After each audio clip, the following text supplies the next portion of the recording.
Hello and welcome to episode 36 of the Monday Night Review. I hope you're all well.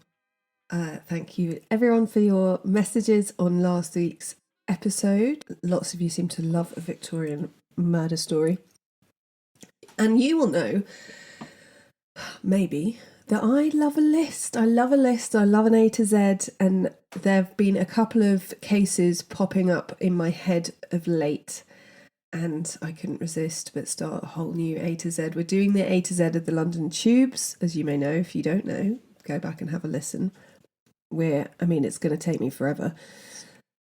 Today we're going to start the A to Z of American states. I was going to do it randomly, but it's really difficult to do randomly. I didn't know whether to go across the top and then around the middle and then across the bottom. We're doing A to Z. Lordy knows who I'm going to choose when we get to California. California, the serial killer capital of the world, I think. Let me know if you have a preference. Maybe we'll have to do, we can do whatever we like, but let me know who your California person would be when we finally get there. But today we're starting off with good old Alabama. Really tricky one to say if you're British. And there's a fair few to choose from, but I thought today I would liven things up a bit, and I've chosen a woman. So today we're going to be talking about Nannie Doss, the Giggling Granny. She's also known as the Lonely Hearts Killer. Now, she's really called Nancy, so she could well be Nannie, as I know there are some of those, but I'm going with Nannie, so I'm sorry if I'm wrong. We're just going to have to suck it up and deal with it. And it's also really tricky because there's loads of different versions of this story, like properly different versions, where you read one story of her life the whole way through, and then the next story, all the names are different, the numbers of husbands are different, the murders are different. It's really difficult. So I've used good old Wikipedia as my facts for names and numbers, and if I'm wrong, then tough. I'm doing my best. But any fact that appeared in lots of different stories, also there's interviews with family members and things, so I have used what I deem to be the most factually accurate version. So let's do this. She's born Nancy Hazel in Blue Mountain, Alabama on the 4th of November 1905, and she's one of 5 children. Now, like many serial killers, she has a tough childhood. It's unclear whether her father, James, was in fact her biological father. There's a census taken in 1905, which has her mother, Louisa, who's always called Lou, living alone with a child. So it's thought that perhaps she had this child out of wedlock and then met James. James brings up Nancy as his own, and he is controlling and abusive. Lou and Nancy are afraid of him, and he doesn't let his kids go to school regularly. They're forced to work on the family farm from an early age. By the age of 5, Nannie was made to cut wood, plough the fields, and clear land of weeds and debris. And when she is allowed to go to school, it's a 2-mile walk to get there and a 2-mile walk home, which is a lot for little legs. Another number on the serial killer bingo is a head injury. And when she's 7, Nannie is on a train to South Alabama to visit relatives. She's really excited by the train journey, but the train does an emergency stop and she falls forward and hits her head on the metal bar of the seat in front. Now, I don't think she gets taken to hospital or anything, but this gives her headaches, blackouts, and depression for years afterwards. And she herself maintains that that this was the cause for her mental instability, though her cousin maintains that there's a family trait of fierce pride and bad humour, and Nannie just took this to an extreme. She doesn't think the head injury has anything to do with it. Nancy, and I think she probably gets some of this from her mother, Nancy was a romantic from an early age. She loved looking at her mother's romance magazines, and this would just grow and grow in later life. She spent her life being desperate for a romantic interlude like you find in these romance magazines. She wasn't very literate, so magazines and the romance novels that she did read in later life were very basic because obviously she couldn't go to school as often. But when she was younger, as a young woman, she and her sisters were not allowed to wear makeup, any attractive clothing. They weren't allowed to socialise. They could go to church, but they were not allowed to go to any church socials. James maintained that this would open them up to the risk of being molested by men. Now, some stories have her down as being molested from an early age. I've only seen this written down once. And some stories say that she used to go and roll in the hay with boys from quite an early age. And this is the thing. She's not allowed to go to school properly. She's not allowed to socialise properly. She just reads romance magazines.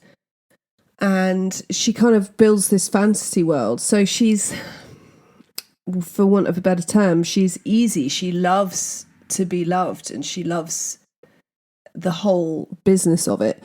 So Nanny gets a job in a linen factory when she's a young teen, and when she's 16 she gets married to Charlie Braggs, who's a co-worker and approved of by her father. They'd only been together for 4 months, and he's the only child of a single mother.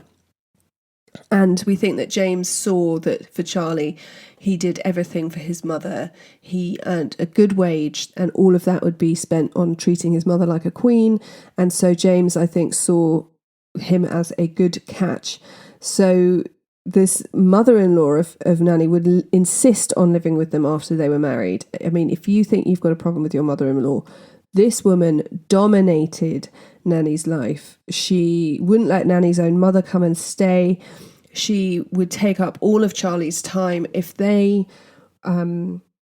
wanted to go to a dance, then her mother-in-law would feign a nausea attack or a fainting fit so that they had to stay in, and then she'd be fine, and they'd all play mahjong around the kitchen table.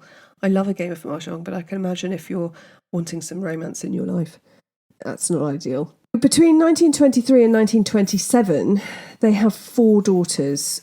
That's super quick succession. That's 1 a year. And it's during this time that Nanny starts drinking, and she had always been a sort of casual smoker, and now it really becomes a heavy smoking habit. And her husband would often disappear for days at a time. So she's at home with her mother-in-law. She is, by some accounts, going to a local bar where she is very pretty. She's got a lovely figure, and she's this smiley, appealing woman. And so she has a few flings on the side when she's not pregnant or giving birth. And Charlie is off away.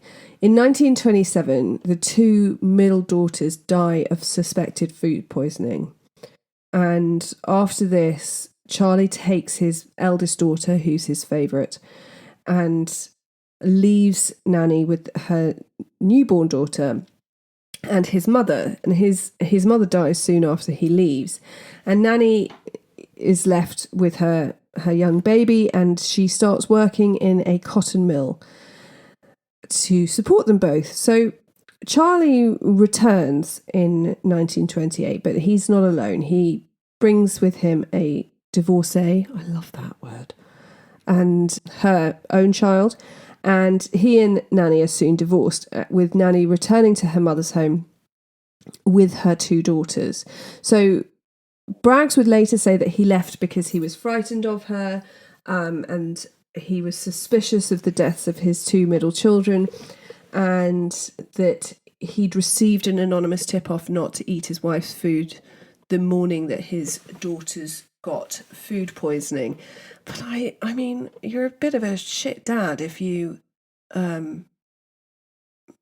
let your kids eat the food. Do you know what I mean? It all sounds very grim. Anyway, as far as we know at this point, there's nothing sinister going on. Nannie's single. She's got 2 daughters living with her, and she goes and lives with her mother. And in 1929, she meets Robert Harrelson, who responded to her Lonely Hearts ad, and soon they were married, and they live with the 2 daughters in Jacksonville. And it's only after they're married that Nannie realised that it's not the romantic story worthy of one of the romantic novels she was reading, and she's in fact living with an alcoholic who has a criminal record for assault. And despite this, they'd be married for 16 years. He is violent towards her. Neither of them are monogamous. In 1943, Nannie becomes a grandmother when her eldest daughter, Melvina, gives birth to Robert. And another baby is born 2 years later, with Nannie present at the birth. Melvina has a really difficult labour. She's tiny, and it's a really hard labour, and she calls for her mum. So her mum comes in, she looks after her, she's there for the whole time. And sadly, the baby dies an hour after she's born, and exhausted from labour and groggy from ether, and with her husband sleeping in the chair next to her, Melvina thinks that she sees her mother stick a hat pin into the baby's head. She asks, it's like a fever dream, but she asks her husband and sister, the sister who was a newborn when Melvina was taken away with her father. She asked them what was going on, and they said that Nannie had told them the baby was dead, and they'd also both seen her playing with a hat pin earlier in the evening, and the doctors couldn't really explain. They didn't know how the baby had died. It had been born healthy, the mother was resting, the father was asleep, and the doting grandmother was carrying the baby, and then suddenly she dies. So the Melvina and her husband separate soon after. The death of their child just has caused them to drift apart. And in 1945, Melvina starts dating a soldier, and Nannie really disapproves of him. She doesn't like him at all. And so Nannie and Melvina have this huge fight one evening, and Melvina goes to visit her father, leaving little Robert in his grandmother's care. And Robert mysteriously dies in the night. The diagnosis is asphyxia from unknown causes, and Nannie is distraught, very upset, but 2 months later collects a $500 life insurance that she's taken out on Robert. I don't know how I'd feel if my mother had taken out life insurance policies on my kids. So when the Japanese surrender to the Allies and World War II ends, America parties and Americans go out partying, and Nannie's husband partied enough for himself and for several other people and was just constantly drunk. He was an alcoholic as it was, but the end of the war, he went on a massive bender. And after one particularly heavy night, he came home and he rapes Nannie, which isn't remotely illegal at the time. You're allowed to rape your wife still in loads of countries. And the next day, she's in the garden and she finds his whiskey jar, so his moonshine that he's hidden. And she calmly goes to the shed and tips out a bit of the moonshine, tops it up with rat poison, and Harrelson dies that night. I find it really hard to feel bad about that one. He seems like a real shit. Still, don't poison your husbands.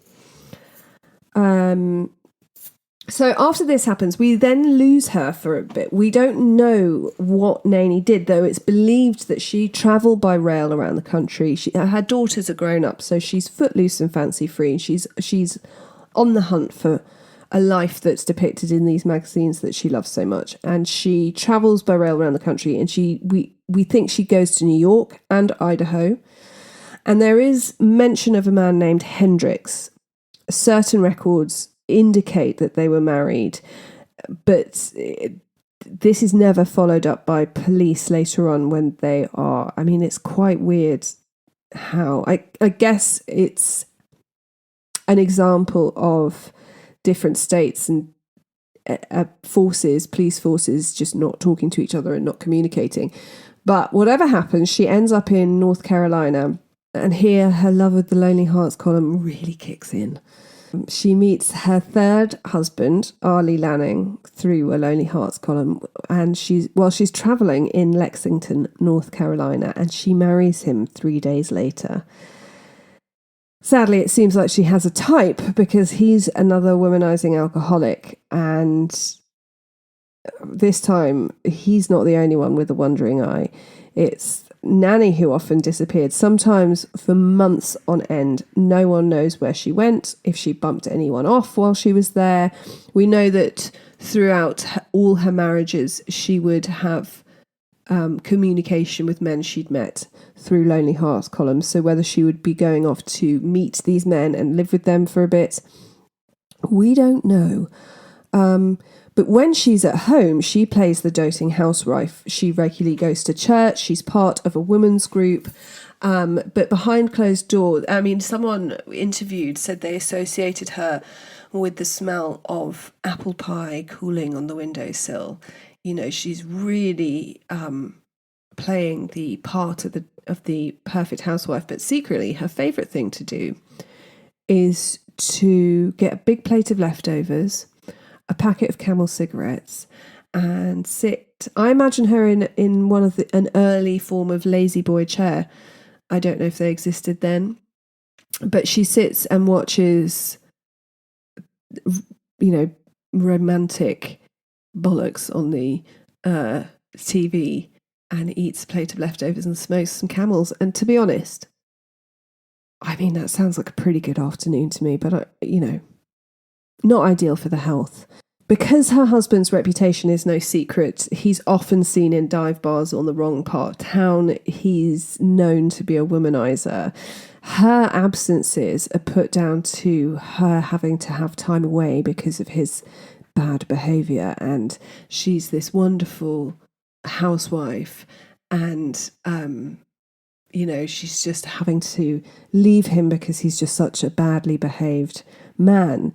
So when he dies of what appears to be heart failure, the townspeople support her at the funeral, and there's no autopsy. I think, or there's some that say that he had such bad corrosion in his stomach and things from drinking that there are many, many, many, many, many different things that could have killed him. And there was a nasty gastric flu going around at the time. So although he had a fever and was vomiting and had diarrhea and I guess lots of signs of poisoning, it was just assumed that he had this flu that everybody else had. And because his heart was weak from all his bad living, it just gave out. So Lanning had left the couple's house to his sister, but mysteriously, not long after he died, the house burnt down. Now, luckily, Nannie and bizarrely her beloved television just happened to be out of the house at the time. She said she was taking the TV to get repaired, but I just love the idea that she's about to claim insurance on this. But she takes she's not wasting money. She's got her telly. She doesn't want to buy a new telly. She's going to take that with her. So the insurance money goes to Nannie, who, by the time the check is sent out, is living with her late husband's mother, who, not long after, dies in her sleep. So Nannie then thinks she's going to leave North Carolina quick, smart. She takes her TV. I know you're all concerned about what happens to the TV. She takes that with her and she goes to Alabama to live with her bedridden sister Dovie, who's dying of cancer. And Dovie dies within weeks of Nannie's arrival, I mean, she did have cancer, she was bedridden. It is slightly sinister how quickly she dies. So Nannie's keen to find another husband. And this time she joins a dating service called the Diamond Circle Club. And it's here that she meets Richard L. Morton of Jamestown, North Carolina. And they get married incredibly quickly in 1952 in Kansas. And though he doesn't have a drinking problem, he's not even remotely monogamous, and he is absolutely terribly in debt. And I found one account that said when he did come into money, he would spend it all on sort of trinkets for Nannie, but he would get double of everything because he had a kept woman downtown that he would get exactly the same thing for. So the marriage wasn't great, but when Nannie's father dies, her mother Lou comes to live with them, and Nannie's always got on with her mother. But before she poisons her husband, Nannie poisons her own mother in 1953. And no one really knows why, whether she found out what Nannie was planning, what she'd been up to, or was just in the way. Her mother dies, and then 3 months later, on May the 19th, 1953, Morton dies. So on to another state for Nannie. She goes and marries Samuel Doss of Tulsa, Oklahoma, in June 1953. From one extreme to another, Doss was a Nazarene minister. He'd lost his family to a tornado in Carroll County, Arkansas, and he disapproved of the romance novels and stories that she adored and hated her watching television. And married in June, in September, Samuel's admitted to hospital with flu-like symptoms. The hospital diagnoses a severe digestive tract. I think it's really interesting because flu-like symptoms, I think, in America means gastric flu. But when I, as a British person, but maybe I'm wrong, maybe it's just me, but when I read flu-like symptoms, I'm like, oh, aching bones and sleepy and a bad cold. And then I'm like, that's nothing to do with digestion. And then I think, oh no, it's the American flu-like symptoms, which is gastric flu. So the hospital diagnosed a severe digestive tract infection for which he's treated, and he's sent home on the 5th of October. Samuel dies on the 12th of October 1954, and Nannie killed him that evening in her rush to collect the 2 life insurance policies she'd taken out on him. But this sudden death alerts his doctor, who ordered an autopsy, and it's this autopsy that reveals a huge amount of arsenic in his system. It said that there was enough arsenic to kill a horse or to kill 10 men, and Nannie's promptly arrested. So initially she refuses to admit to anything. It takes hours, and she just says, I didn't do anything, you can't, and she's just giggling and smiling all the time. That's why she gets called the Giggling Granny. She's just, in complete denial, and different teams of police are up all night trying to get a confession out of her. And initially she's like, oh, I wonder how the arsenic could have got into him, as if he could have accidentally eaten it or it was like food poisoning. And the police are like, there's only one way he could have got that into him. You were nursing him. There's only one way that much arsenic gets into someone.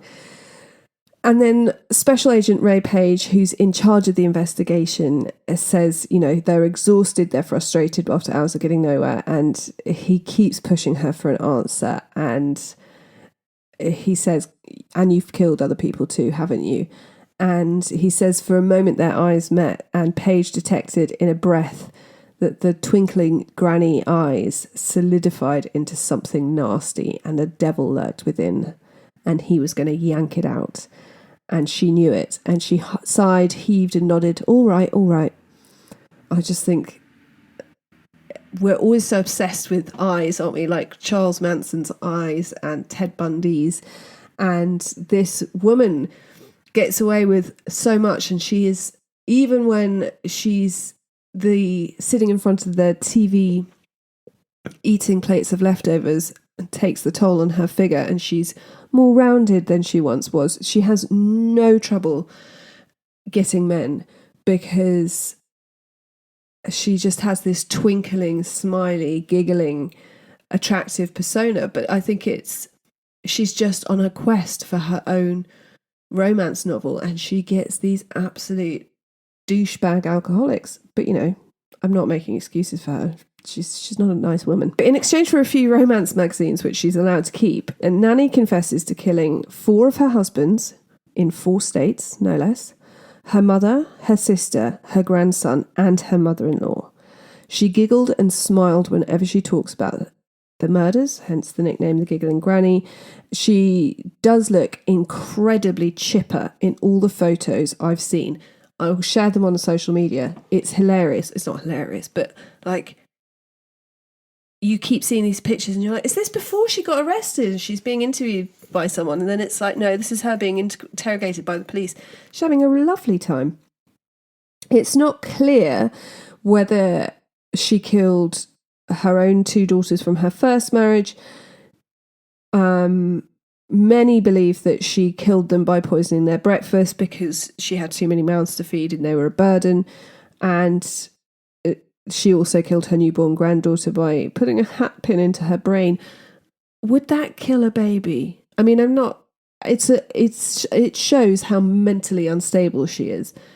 But would that instantly kill a baby? I don't know. They exhumed a couple of bodies, I'm assuming some of her husband's, and they were found to contain arsenic in the form of her preferred rat poison. And apparently she did this by lacing stewed prunes, which was her murderous safe space. And at one point during the interviews, she declared he sure did love those stewed prunes about one of her husbands. She jollily maintained that she only killed people who deserve it. So that's okay then. I mean, I can't imagine what your 2 daughters did.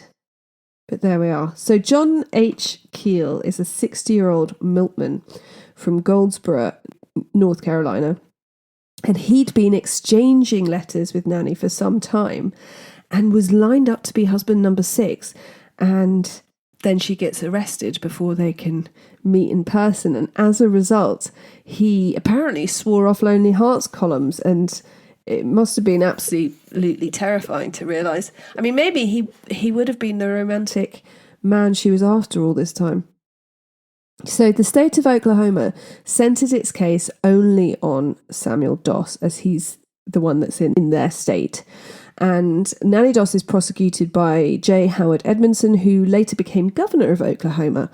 She pleads guilty on the 17th of May, 1955, and she's sentenced to life imprisonment because the judge did not want to set a precedent of executing women, especially one who'd been declared mentally unstable. Weirdly, Nannie was never charged with the other deaths, despite seemingly freely and happily admitting to them. She probably, this is because she had a life sentence, she was never going to be let out anyway. And I know that Charlie Braggs had requested that his 2 daughters be exhumed to see whether there was arsenic, and this was refused as they believed it was unnecessary to exhume the bodies because they already knew that she was a poisoner and she was mentally unstable, and they drew their own conclusions. I can see that you would want to know. I'm dubious of his parenting skills. I don't think you can pick a favourite child and let the other ones eat a possible poisoner's food.